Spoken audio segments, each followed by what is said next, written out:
আসসালামু আলাইকুম। গতকালকে একটা ট্রেলার মুক্তি পেয়েছে। সেই ট্রেলারটা আমি দেখলাম। ট্রেলারটা হচ্ছে মাস্তি 4 সিনেমার। এটা মাস্তি, গ্র্যান্ড মাস্তি এবং গ্রেট গ্র্যান্ড মাস্তির আরো একটা সিকুয়াল। যারা মাস্তি সিরিজের সিনেমাগুলো দেখেছেন তারা সবাই জানেন এটা হচ্ছে অ্যাডাল্ট কমেডি ঘরানার একটা সিনেমা সিরিজ। এই সিনেমার মধ্যে গল্প ছাড়া আর সবকিছুই থাকে। তার ব্যতিক্রম হবে না এই মাস্তি 4 সিনেমাটাও। এখানে অ্যাডাল্ট কমেডিকে দেখানো হয়েছে, কিন্তু এই সিনেমাটা একটা পর্ন সিনেমার ক্যাটাগরিতে পড়ে যাবে আমার যেটা মনে হচ্ছে। এবং এই ট্রেলারটা 3 মিনিটের চাইতে বড়। এই পুরো সময়টাতেই শুধুমাত্র অ্যাডাল্ট কমেডি ডায়লগ এবং তার পাশাপাশি অ্যাডাল্ট সিনগুলোই বেশি দেখানো হয়েছে। আমি জানি না কোন মানুষগুলো এই ধরনের সিনেমা দেখে খুব বেশি মজা পায়। আমার ব্যক্তিগতভাবে এই ধরনের সিনেমা খুব একটা ভালো লাগে না।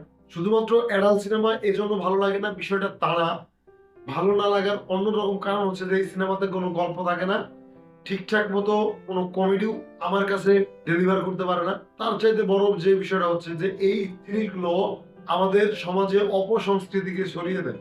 আমাদের যে সংস্কৃতি রয়েছে সেই সংস্কৃতির বাহিরের যে বিষয়গুলো সেই জিনিসগুলো এই সিনেমাতে দেখানো হয়।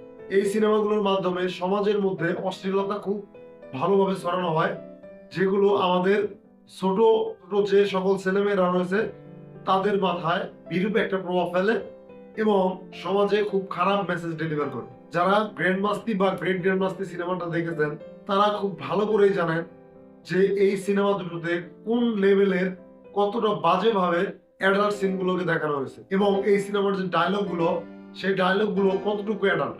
যারা এই দুটো সিনেমা দেখেছেন অবশ্যই কমেন্ট করে জানাবেন যে আপনাদের কাছে এই সিনেমা বা এই সিনেমার ডায়লগ গুলো কেমন লেগেছিল।